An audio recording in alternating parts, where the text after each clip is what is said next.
bitch and moan about lawyers. Fuck it.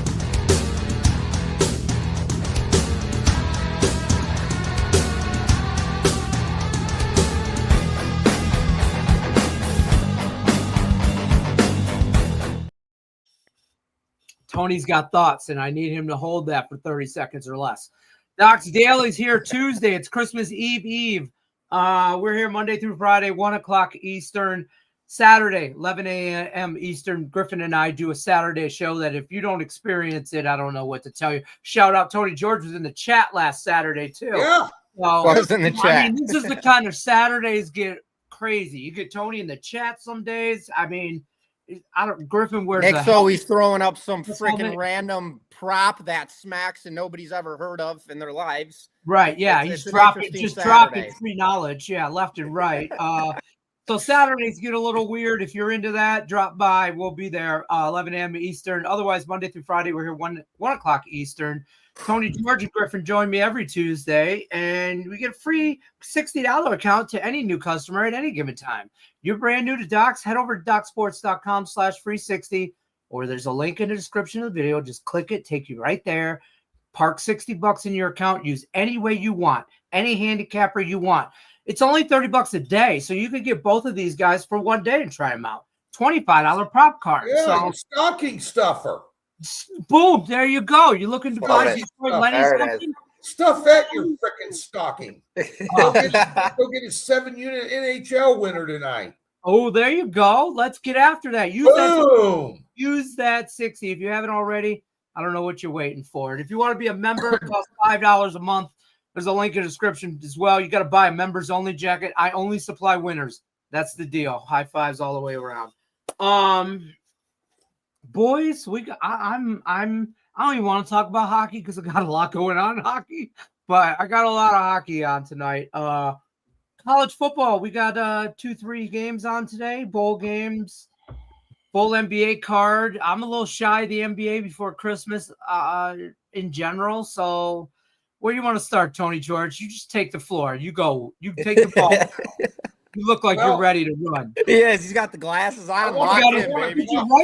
Did you write your rant down so you needed your glasses to read it? I got a couple of them. Okay. You know, just it's amazing. You know, you hear a lot. This is about communism and lawyers. I knew it was going somewhere bad. Political. Here we go. Here we go. Okay, you've heard a lot about progressive socialism and communism coming to America. We've seen it kind of in New York City. What if that's your bag? That's your bag. But there is one nice thing about communism, because the first thing they do when they move in is they shoot all the frickin' lawyers. So here's the deal. This popped up on my timeline on Facebook. I wanted to get it. You always see these commercials during injury lawyers. If you've ever farted in a Taco Bell, you deserve compensation. Yeah, right. Call us at 1-800 can't lose. Yeah. We're going to sue Taco Bell. It's it's giving everybody Crohn's disease. Jump on the list. Get frickin' paid. Well, here they've come out with a new one now. Account alert. Here we go. This is unbelievable.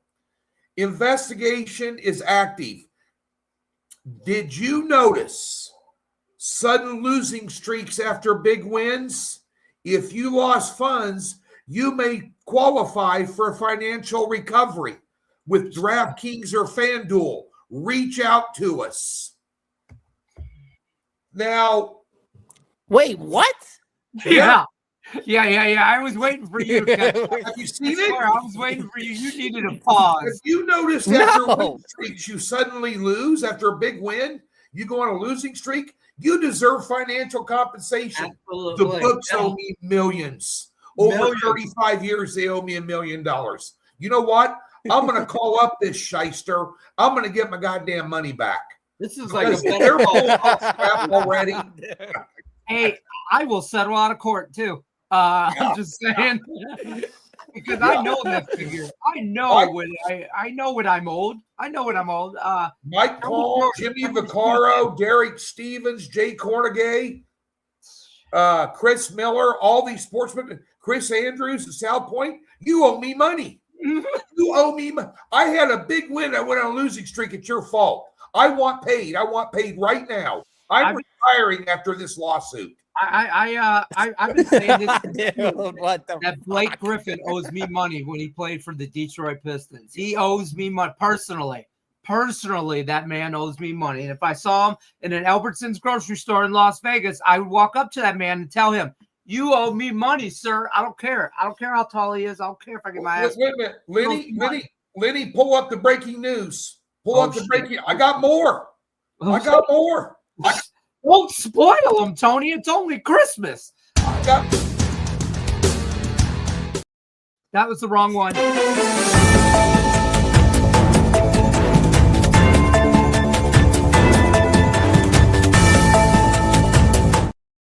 This is Tony George for Doc Sports with breaking news from Washington, D.C. Once you get done calling the lawyers up for the compensation for any loss you may have had with FanDuel or DraftKings, because obviously this isn't a risk type endeavor. The United States Senator, Mr. Schatz from Hawaii, is now introducing legislation. Now, here's a real good idea. Let's get politics involved in sports betting at the federal level. What could possibly go wrong? Right. What could go wrong? He is having meetings with sports leagues and sports books about getting involved with sports betting when it comes to the prop market, and the feds want to regulate it. Could you imagine this disaster? There's too much real risk involved and game integrity. And the powers that be think that the minions, the sheep out here, we need federal protection and federal regulation when it comes to prop betting. Yeah. So just you've got lawyers and now we got politicians involved in sports betting. This is where this has evolved from being only wagered. And by the way, he goes, for the past few years, sports betting business is in the billions of dollars. Well, Senator Schatz, I got some freaking breaking news for your ass. It's been a $1 billion industry for 30 years. Dude. What are you doing? And he specifically mentioned in a statement the MLB and the NBA as pointing them out, particularly needing to be monitored. I don't know if monitored or regulated, whatever word they're going to, they're going to politic it up, but they're going to try and limit and regulate our in-game wagers. Yeah, individual in-game players. Individual in-game wagers. So like last night, I bet Christian McCaffrey at halftime to get another touchdown through the air or on the ground, doesn't matter. They would limit that shit. Yeah. I will picket that shit. Yeah. I'm just saying, get the picket signs ready. Wherever I got to go, my shirt off, rocking around. Nobody wants to see Lenny walk around Washington, D.C. with his shirt off and a picket sign. So you better not make this shit happen. I'm just saying. Okay, and to me, in all seriousness, it's the height of hypocrisy for these assholes to do this. I'll tell you why. Yeah. They've allowed Powerball and Mega Millions for 3 decades. Years. Mm-hmm. That's the biggest sucker bet. I went to the Quick Trip up the street from me the other day when that $1.3 billion Powerball was going on. Yeah, I bought a ticket. Yeah, why would you not call a lawyer because I didn't win? But I'm just saying, your chances of winning a 50-50 sports bet, it's the best odds in Vegas. It's either it's 50-50. Either the Chiefs or the Titans are going to cover. Yeah, right. That's the best odd. Not roulette, not blackjack, not pie gow, not craps. It's sports betting.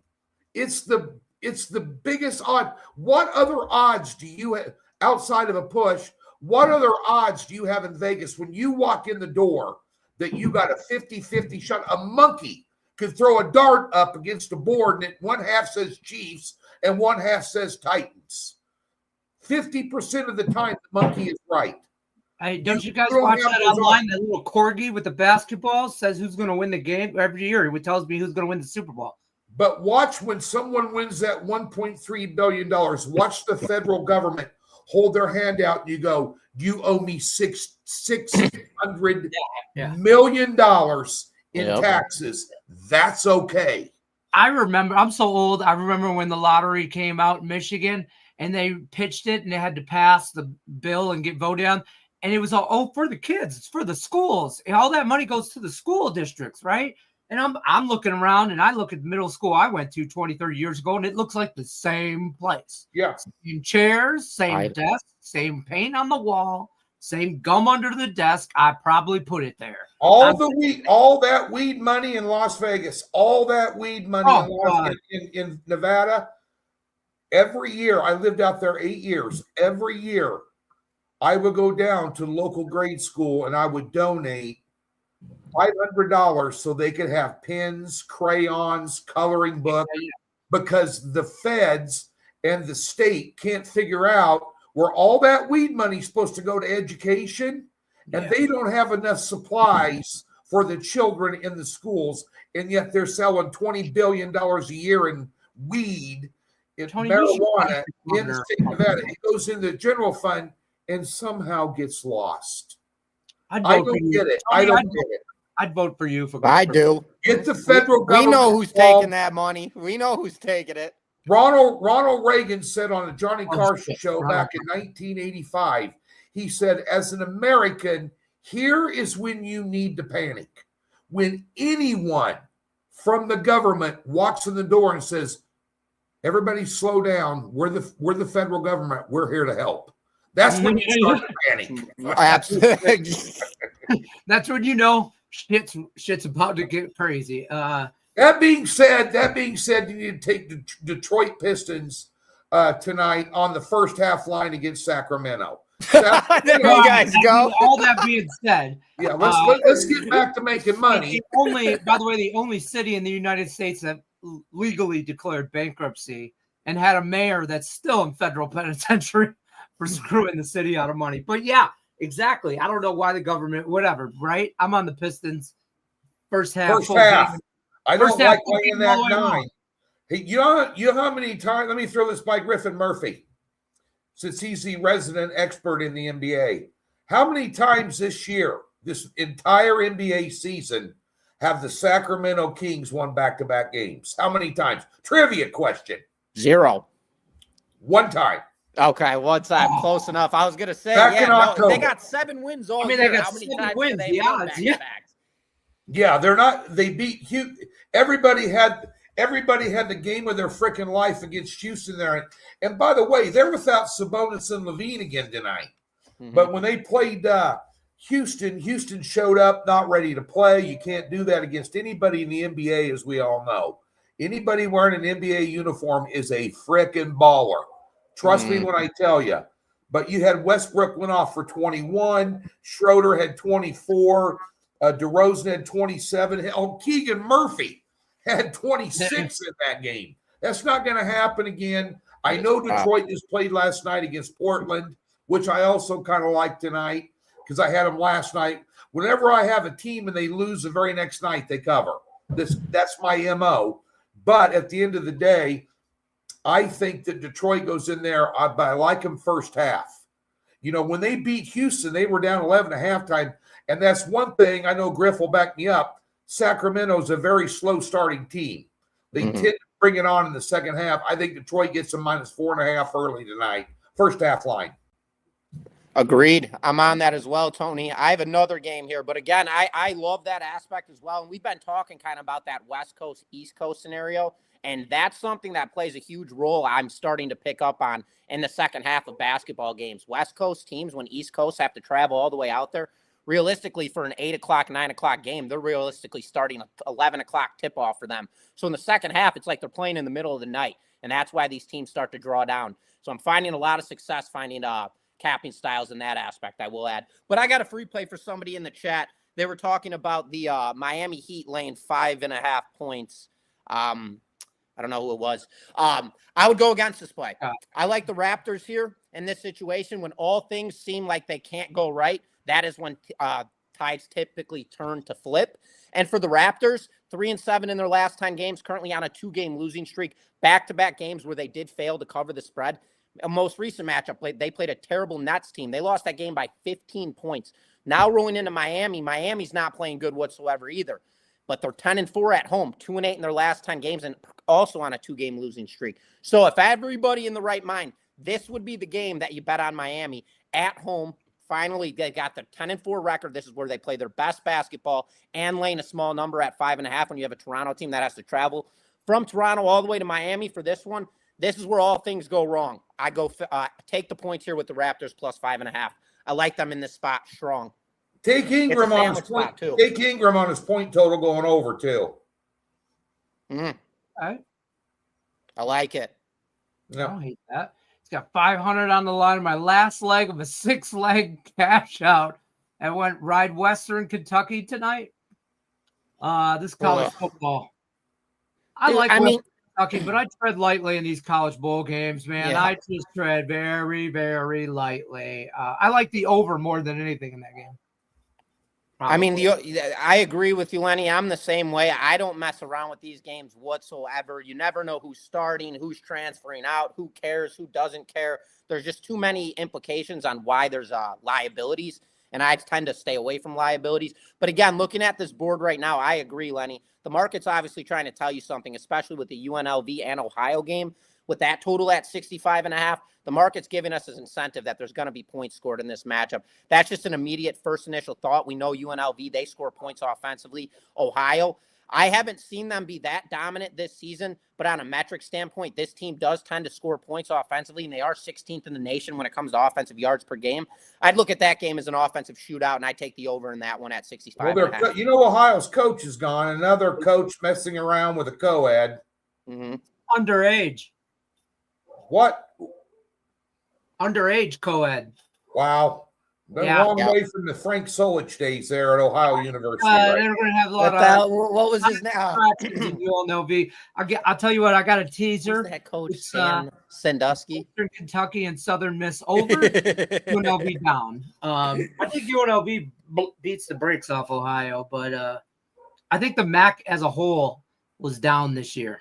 They did not. Nobody had a good year. No. Great. Yeah. And I think UNLV, they got a lot of returning guys. Their coach is sticking around. They're building towards next year. They're solid, and they want to make a statement. I mean, you know, I think they had a decent season this year, so I think they beat the shit out of Ohio. I had a Mac attack on Friday. I had a Mac attack. Western Michigan. Oh, shit. I literally had pizza delivered to my house so I could watch the bowl game. It came on at 11 a.m. Right? Yep. So I leave my desk. The game's just starting. I'm on Western Michigan minus the 3. Okay? They're playing Kennesaw State. I go up. By the time I dick around with the DoorDash thing, get the pizza, get a piece, came back downstairs. There was 3 minutes gone in the game. Western Michigan was up 21-0. When I walked back down the steps, I literally was gone for like 6 minutes. I'm like, this is the easiest money ever. I had Western Michigan, and I might have also said that was a blowout. Wow. Over. Check this out. Over 47.5. Game ends up brutal. 41-6.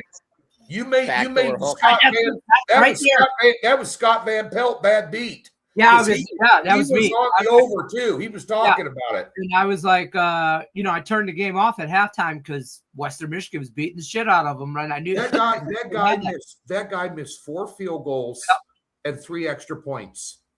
And that's where I decided that the rest of the bowl season can, that's like a swift kick in the nuts. And I just said, okay, I'm done with bowl season. Tread lightly, Lenny. That guy was like watching Griffin Murphy swing and miss at a club in Vegas. The hell with you, dude. Give me a putter and we'll talk. Give me a putter and we'll talk.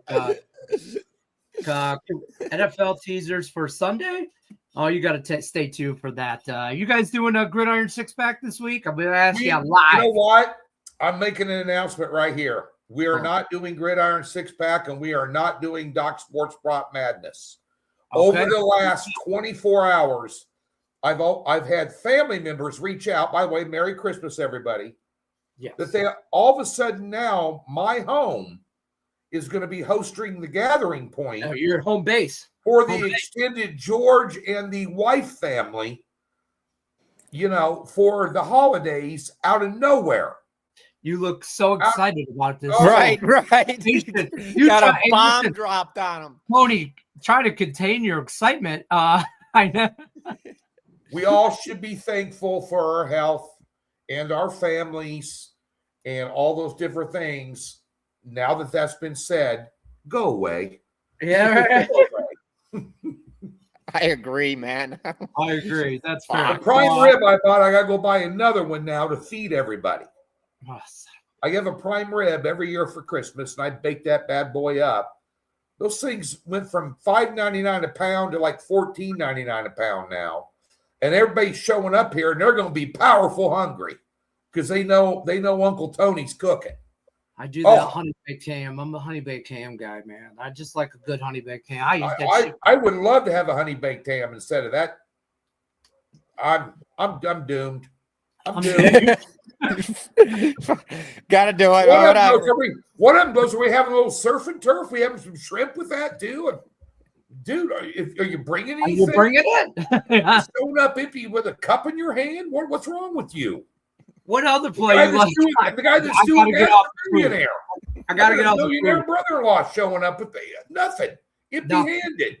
Give me a case of beer, or a bottle with a handle. It's the holidays. A bottle with a handle is the only appropriate answer. That's all I walk in with. Handle. If they ain't got a handle, party's here.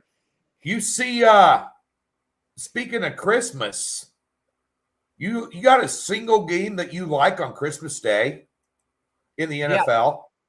The Lions beat the ever-living shit out of the Vikings. No. Yeah. ATS or straight up? Let's see. Dude, first of all, here's what you have. These are terrible lines. Here's what you have. Well, these guys are going to get their ass kicked. But here's what you have. Which is death to Smoochie if you just want to do what you think is the right thing. You have 3 home divisional dogs. 3. Yeah. Now, I will tell you right now, if you look at those games, one of them's going to cover. I don't know who it is, but one of them's going to cover. If you want to lay 6.5 with your Lions to the Vikings, who have won 3 games in a row, you've lost 2 in a row, and they already beat you in your own house this year, and you're reeling. You want to take the over in that game for sure, regardless of what Minnesota did this weekend offensively at New York. But that's about the only value on the board. Kansas City last 10 games, 9 unders. They're not going to score with a third-string quarterback. Nobody gives a rat's ass here now. It's over. It's Tony, you got Gordon Minshew, man. He's got an ACL tear. He's out too. Who's quarterback? And we got Chris.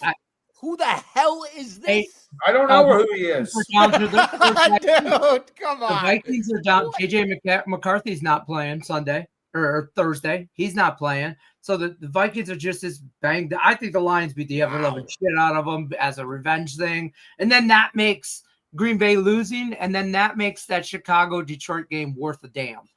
Who's in for McCarthy? Oh, Wentz, and Wentz is out for the year. Yeah. So who's their backup to the backup? Max Brosmer. Never heard of him either. Oh, God. Yeah. What the hell is this? Right. So you know what game I think covers? You think the one that the snaky one is the Commanders. Under.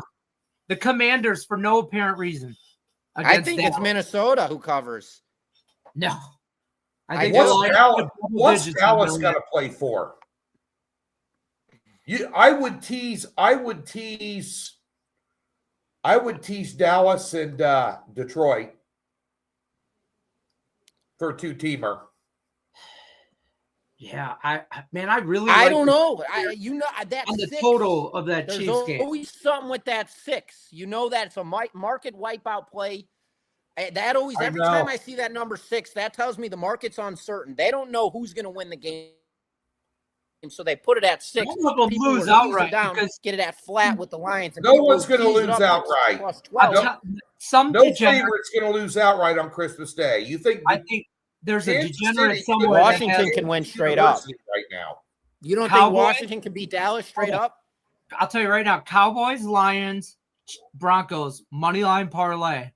There's a bajillion degenerates that have that play. And Absolutely. that's not a bajillion degenerates have all the Cowboys and the Lions and the Broncos on a money line parlay. 3 teams. I'm gonna see what that is on DraftKings right now. They're all gonna get chopped. Then One of them's gonna win outright, and that's why I think it's gonna be the Vikings. They put that line at -6 for a reason. Everyone's teasing the Lions down to 0, and then realistically, if they do beat them, the market trap is you got the Vikings at plus 12 opposed to plus 6. So if the Lions do win that game, they're going to win it by 2 touchdowns. Otherwise, the Vikings win it outright. I did not know McCarthy broke his hand. But it's going to throw off their defense. I forgot that. Yeah, that is a problem though for them. Well, who did the Bears just play? I'm going to use them as a prime example. Green Bay, and Malik Willis came in and completely threw off the Bears' entire defensive scheme. But he's the number 2 guy.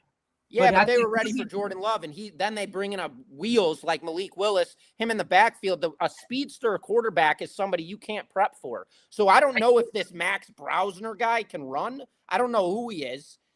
It's a gamble. That's liability across the board. I won't have any action on Christmas, which sucks. Hey, so all 3 of those favorites, money line parlay plus 101 on DraftKings. Every sucker out there is going to take that though. They're going to go, you telling me I could bet $100? How do they lose? Right. I think the Cowboys could lose. I think I'll lose outright. I honestly, to be fair, I know it's probably just me being a homer. I think the Lions put double digits on their ass because they need to, and then that's how the Bears game is relevant. But then again, after last week, you know what? I don't trust nobody.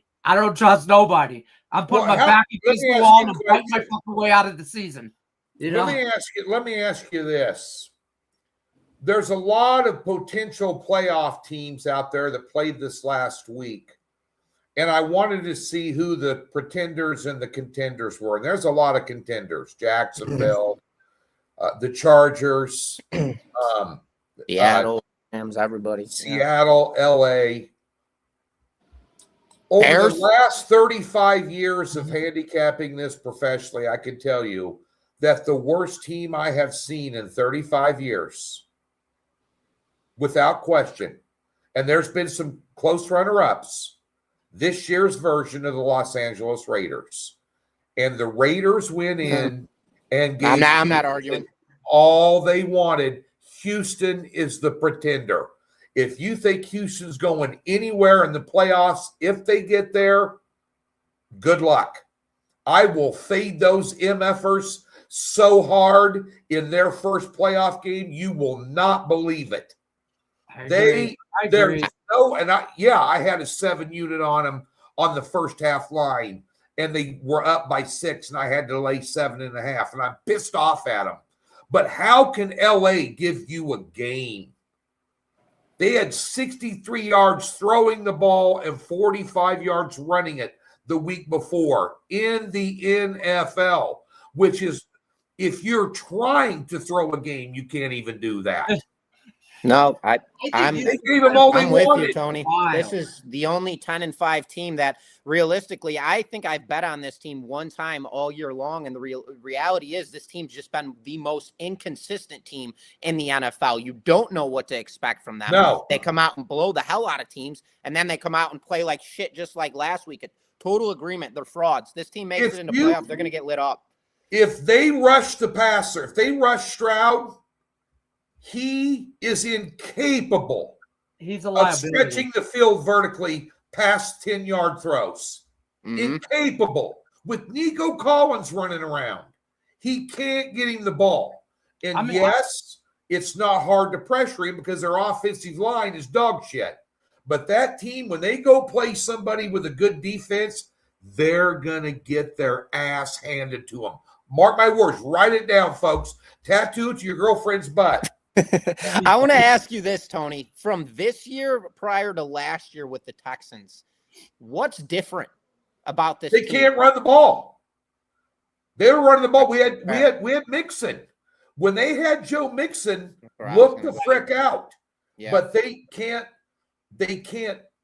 couldn't pass block last year, but they could run block. They can't run block this year, and they don't have they got that rookie kid in there. That's it. And Chubb's, yeah. Marks, yeah, he's Woody Marks. That his name? Yeah. Forget about it. They're no good. You don't even have a one-dimensional, they just throw the ball every play. They don't even do that. They run the ball too much. Jim Harbaugh, I want to pound the rock 30 times a game. No, they don't have any identity at all on offense. They can't freaking block. Mark my words. Now, Jacksonville convinced me they're real. Yeah. I don't know yet. And I'll say the reason why. One reason only. Trevor Lawrence. That is the only reason I'm not going to say Jacksonville is for real, because we do not know what to expect out of this kid. At times, he is absolutely flawless, and at other times, he's a turnover machine. He overthrows guys. He underthrows guys. He's a head case. Trevor Lawrence is the one guy I can't count on to put my money on. That game he played Sunday against that Broncos defense, in my opinion, is one of his top 3 performances of his entire career. If he continues to play like that, they're going to be very dangerous. I had a 4-unit prop on his passing over in that game. It seemed too high. It was 237. So I said, all right, this doesn't make any sense against the Broncos. So I took the over, which first bet of Trevor Lawrence all year long. There you go. I think this is just him. We've seen him for a few years now, and this is him. He competes at a very high level, and then all of a sudden, for no apparent reason, he'll just fall off for a couple games. So maybe he's peaking at the right time with playoffs starting in a couple weeks. But I'm TBD for yet to be determined for Trevor Lawrence and the Jaguars. Who gets? Let's talk about prop market. Who get futures market? Who gets coach of the year? Vrabel for the Patriots, Cohen for Jacksonville, or Johnson for Chicago? Depends. I know what Griffin's going to say. No. I'll take if what's it called? New England wins that division, Vrabel gets it. If they win the entire conference, he gets it. Of those 3 teams, they had less promise than anybody. And you're right. Oh, May really isn't an NFL quarterback. Stevenson's on the downside of a career. Yeah. At running back, they're going to bring in this rookie. He's no good. They don't have a big name wide receiver. Diggs is on the downside of a career. The defense has got more holes in it than a block of Swiss cheese. Blah, blah, blah. Dude, look at him. Agreed. They've been sensational. And Drake May, I'll tell you what, I shit on him earlier on before the season started. I said, this kid doesn't have it at the end of last year. This season, he's the best quarterback in the NFL. I mean, he might be MVP. Him and Stafford are going to be 1 and 2 for MVP. Yeah. Let me ask you guys this. I want to sit in the good hot spot, comfortable seat here. Bears and Niners, Sunday night primetime. Who do you like? Niners. I mean, I have to root for the Niners as a Lions fan. That's the only way I can get in. I hate saying it. I like the Niners too. I won't have any skin in that game. In a perfect world, you know what Lenny wants for Christmas? Lenny wants the Ravens to win on Saturday against the Packers. He wants the Niners to win. What a miracle. That's what you want. And all I want, I feel like I've been nice enough to get it. All I want is a shot. I want the Bears-Lions game to matter next week. And if it matters, I'll take my chances every day of the week. Every day of the week, I'll take it. So I just want to shot. You got a higher probability of winning this week than the Bears do. But the one thing I'll tell you is if you had to have a coordinator of the year, it'd be Robert Saleh for San Francisco. They lost Wagner. That defense is full of young rookies and second-year kids, and they are playing at a high level. Now, I know that Rivers threw for 277 on him. He's still Phil Rivers. Mm-hmm. I think the age will hit him this week when they play Jacksonville. Three weeks in a row on a short week, got to play a good pass defense. But I think that they devise game-to-game game plans between him and Shanahan that are just unbelievable. Unbelievable coaching on that team. Shanahan also coach of the year, although they were kind of expected to be in the mix anyway. These other guys weren't, which is going to put them above him. But he's done a hell of a job. Purdy is clicking on all cylinders. McCaffrey is a one-man wrecking crew. They've got a 1-2 punch at tight end. Jennings is an unbelievable receiver for them. Yeah. The play calling is just phenomenal. I'm telling you that right there is going to be Chicago's biggest barometer. Where are you at?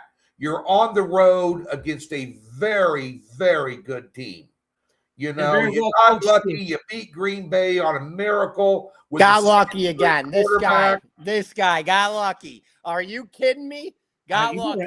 You better hope that's a win, baby. Who gets an onside kick anymore in the NFL? I hope that shit verticals win. Doesn't matter. Where do I gotta put it? Vertical win. This guy, he's doing angles and shit. Guy was friggin' flawless, man. These Bears fans, I know you got a shamrock shoved way up your ass for all this luck you're getting this year, but sooner or later, it's going to become a candy cane, and I think that happens in San Francisco this Sunday. I'm just saying. Caleb Williams has ice in his veins, baby. Oh, my God. That guy's got something in his veins, probably from the tainted paint nail polish he puts on his nails. That he shoved right up your Detroit Lions' ass this year. Quickly in the NHL, I like the Florida-Carolina Panthers game, the Florida Panthers-Carolina Hurricanes game going to draw. That's your draw play for me. That's Carolina on Saturday played them, had a 3-1 lead, late second period, ended up getting beat 4-3. In a draw. In overtime. I know Murphy's got a premium in that game. He ain't going to say shit. I know what it is. No, I'm not. All right, that's fair. My 7 uni's good today. Come on. Let's get it. And I'm that's right. Tony, you got a 7 unit tonight in the ice, right? Yeah, 8-2 run. Cashed 10 of our last 14 cards. I think this is like my 5th top pick all year. You know me, I don't do a lot of yet this year. I don't do a lot of top picks. Looking forward to that one. I passed in college basketball. I took an hour-long look at that Nova Seton Hall game today. That's too close. That's a coin flip. I'm on it. I'm on that game. Got nothing in college basketball. It looked weird. I'm on that. Text me this morning with the dog shit NBA game I didn't like. Are you kidding me? And you didn't tell me that you were on that game. I'm on that one. I'm on that one. I was chaos this morning, but yeah, I got 2 plays today in college hoops. And you liked my NBA play, you jagoff. You said it earlier on the show. Scott, I like the Bruins. Portland. There you go. I like the Wild. I like the Shark. I don't hate on any of that. All right, guys, that's going to do it for us. Go check out Tony's NFL opening line report. That's open or up and ready for viewing. Check that out. Griffin Murphy, what do you got going on the site tonight? Refresh people. 2 college hoops plays, 1 NBA play, 1 NHL play, and 3 NBA player props tonight. Boom. What do you got going, Tony? 7 unit NHL play. Boom. Bet it. Tony puts a top play in the ice. You bet it. I'm already on it. Don't forget that all football, which is why I'm yanking my hair out, all football's up tomorrow on the website. We got to get all these games up. We got some big playoff games. I've got 1 loss so far in the college football postseason. That was yesterday. Utah State never got off the friggin' bus. And that was just a 3-unit play, but we hit a top play. I'll have a 7-unit playoff game winner for you up tomorrow for this holiday weekend. We get all your picks in on Wednesday so you can deal with the family and the travel and all that stuff. So we're going to have all your plays ready for you. Get them bet early. Let's rock and roll. And by the way, I'm just going to tell you, gentlemen, we didn't mention it. There's 3 games on the NFL slate on Sunday that all three could be games of the year. That's how easy the slate is this Sunday, the way I'm reading it in the NFL. Griff, you look confused. I'll call you and enlighten you later this afternoon. The hell with you, man. I mean, obviously, I'm looking at the board right now. My top play is San Francisco, obviously. I mean, just in every which way, shape, or form. All right, guys. We'll see you guys tomorrow. I'll be here tomorrow, 1 o'clock Eastern. See you guys tomorrow. Good luck unless you're against us. We'll see you tomorrow.